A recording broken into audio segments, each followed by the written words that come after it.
നമസ്കാരം. വിവാദങ്ങൾ ഒന്നിനു പിറകെ ഒന്നായി ഏണിവെച്ച് കയറിപ്പിടിക്കുന്ന നടനാണ് ജോജു ജോർജ്. ഇവയ്ക്കിടയിൽ ഒരു ഇടവേള എടുക്കാൻ പോലും കഴിയാറില്ല. ഒന്ന് കടന്നു പോകും മുമ്പേ അടുത്തത് വന്നു കഴിയും എന്നതാണ് സ്ഥിതി. ഇതേ മട്ടിൽ കഴിഞ്ഞ ഡിസംബർ മുതൽ എടുത്തുവെച്ചൊരു തലവേദനയിൽ നിന്നും തലയുരി പോകാൻ കഴിയാതെ വശം കെട്ടിരിക്കുകയാണ് താരം. ഇത്തവണ പക്ഷേ വിഷയം കുറച്ചൊന്ന് വിയർക്കും. കാരണം സംഭവം നിയമപരമായി ഗൗരവമുള്ളതാണ്. പാസ്പോർട്ട് ആക്ട് പ്രകാരം കേസ് വരാനുള്ള സാധ്യതയാണ് തെളിഞ്ഞു നിൽക്കുന്നത്. 2023 ഓഗസ്റ്റിൽ ലണ്ടൻ യാത്രയ്ക്കിടെ നഷ്ടപ്പെട്ട പാസ്പോർട്ടിന് പകരം പുതിയത് എടുക്കാൻ 2024 ഡിസംബറിലാണ് ജോജു അപേക്ഷിച്ചത്. വേഗത്തിൽ കിട്ടാൻ തൽക്കാൽ പാസ്പോർട്ടിന് അപേക്ഷിച്ചപ്പോൾ തന്റെ പേരിൽ പോലീസ് കേസുള്ളത് മറച്ചുവെച്ചു. ഡിസംബറിൽ തന്നെ തൽക്കാൽ പാസ്പോർട്ട് കയ്യിൽ കിട്ടിയെങ്കിലും പിന്നാലെ തൃശൂർ മാളയിൽ നിന്നും പോലീസ് വെരിഫിക്കേഷൻ റിപ്പോർട്ടെത്തി. ഇതോടെ കള്ളക്കളി മനസ്സിലായി. പാസ്പോർട്ട് ഓഫീസ് ഷോക്കോഴ്സ് നോട്ടീസ് അയച്ചതും പിന്നാലെ ജോജുവിന് പാസ്പോർട്ട് സറണ്ടർ ചെയ്യേണ്ടി വന്നതും. രേഖയിൽ സറണ്ടർ എന്നാണെങ്കിലും പാസ്പോർട്ട് പിടിച്ചെടുത്തതിന് തുല്യമാണ് നടപടി. 2022 അപകടമുണ്ടാക്കും വിധം വാഗമണിൽ ഓഫ് റോഡ് റൈഡിംഗ് അടക്കം പരിപാടികൾ പങ്കെടുത്തതിനാണ് ജോജു ജോർജിനെതിരെ ഇടുക്കി പോലീസ് കേസെടുത്തത്. കേസിൽ മൂന്നാം പ്രതിയായ ജോജുവിനൊപ്പം പരിപാടിയുടെ സംഘാടകരും പ്രതികളായിരുന്നു. മോട്ടോർ വാഹന വകുപ്പ് മറ്റൊരു കേസ് എടുത്തെങ്കിലും അതിൽ കുറ്റം സമ്മതിച്ച് പിഴയടച്ചു തീർത്തു. വാഗമൺ പോലീസ് എടുത്ത കേസ് തുടരുമ്പോഴാണ് പാസ്പോർട്ട് നഷ്ടപ്പെടുന്നതും പുതിയത് എടുക്കേണ്ടി വരുന്നതും.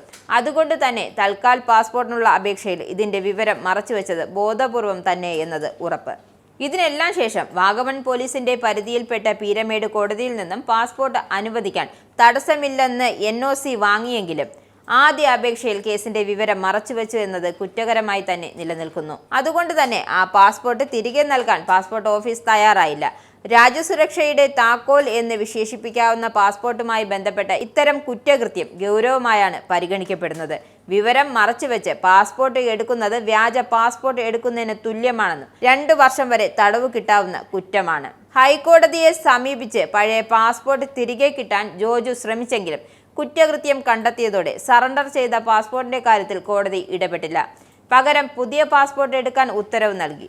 എന്നാൽ മുൻ നിശ്ചയിച്ച വിദേശ പദ്ധതികൾ ഉള്ളതിനാൽ പഴയ പാസ്പോർട്ട് തന്നെയാണ് ജോജുവിന് ആവശ്യം.